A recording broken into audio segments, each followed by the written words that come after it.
It's the winter of 1315. Snow covers the fields, the rivers are frozen, and the air is heavy with smoke and frost. Inside a small peasant cottage, a fire crackles weakly in the hearth. A pot hangs over the flames, filled with a thick, steaming mixture. Barley, leeks, and perhaps a bone or two left from better days.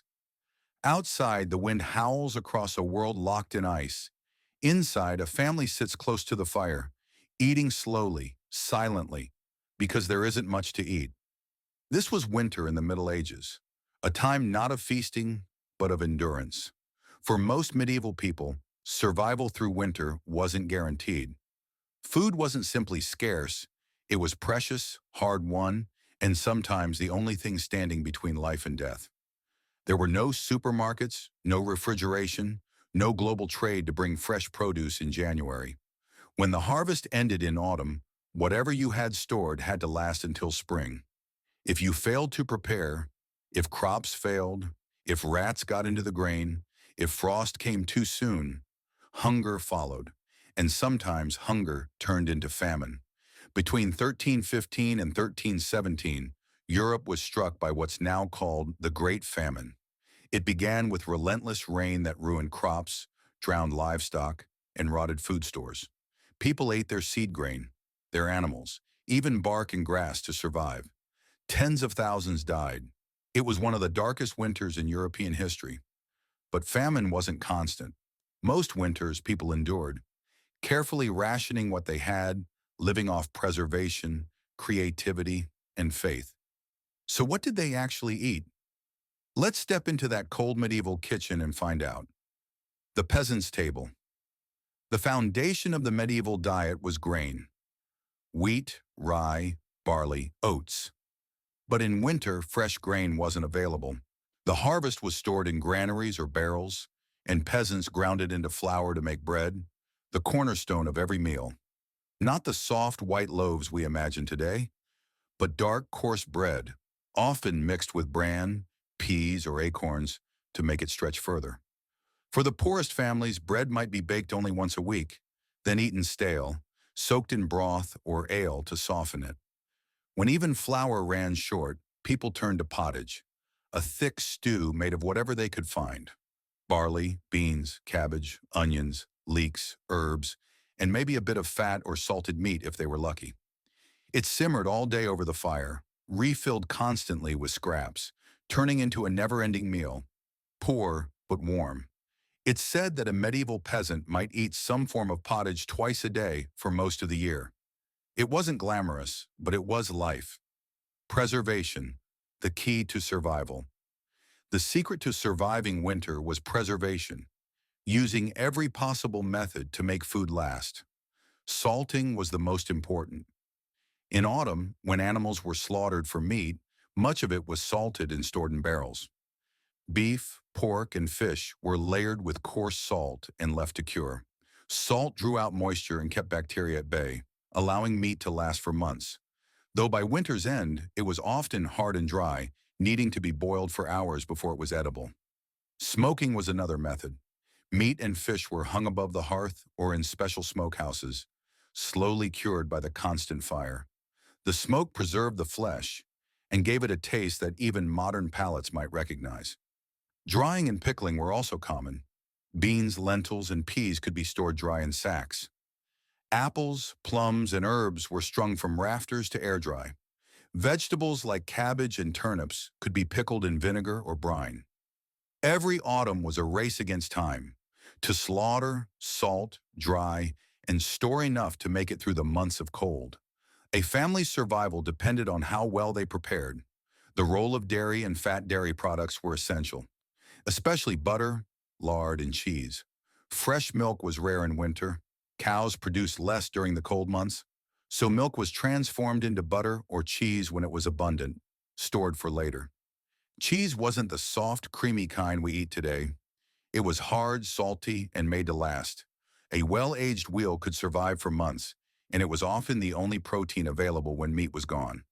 Lard, rendered pig fat, was another lifeline. It replaced butter in poorer homes and was used to fry, flavor, or simply spread on bread. It was dense, high in calories and full of energy. The perfect food for winter survival. Played a bigger role than many imagine. In summer, they were fresh.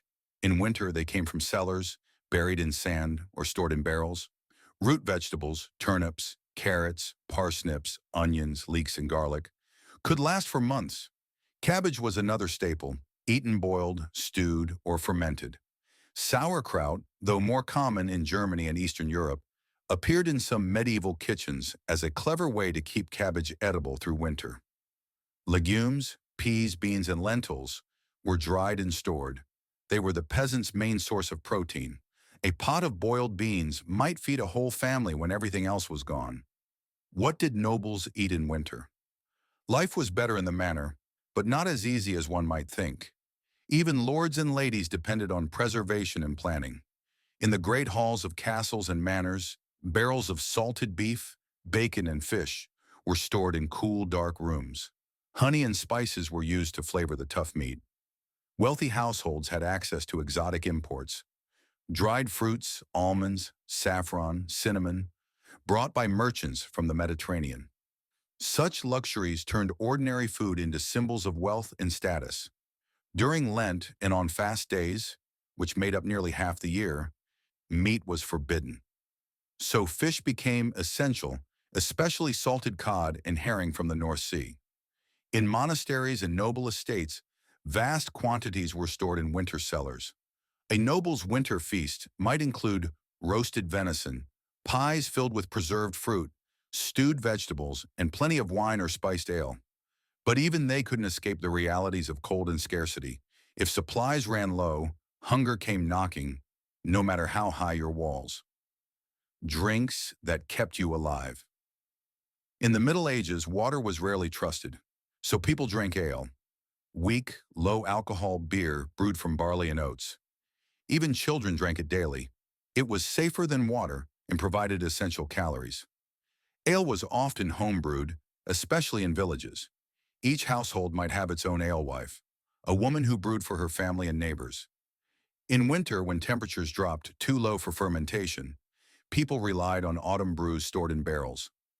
As the months dragged on, the ale grew sour and weak, but it was still drinkable, barely. Wealthier homes drank wine, especially in southern Europe, where vineyards thrived. And for a touch of warmth, there was mulled wine, heated with spices like cinnamon, cloves, and nutmeg, turning a cold night into something almost luxurious. Faith and fasting in winter religion shaped every part of medieval life, including the dinner table. The church dictated when people could eat meat, when they had to fast, and how they should abstain. On Fridays during Lent and on numerous holy days, meat was forbidden. That meant that fish, eggs, and dairy were often the main alternatives. But during the harshest winters, even those became scarce. In some cases, local priests granted special permissions to eat butter or eggs during Lent, simply to keep people alive. Faith also offered comfort. Mealtime prayers thanked God not just for food, but for survival itself. For in winter, every meal was a small miracle. The hunger gap. The hardest time of year wasn't the middle of winter. It was late winter, around February and March. By then, food stores were running low. Grain bins were nearly empty. Root vegetables were soft and sprouting, and the livestock that had survived the cold were too thin to slaughter. This period was called the hunger gap. People grew weaker, illness spread easily, and tempers flared.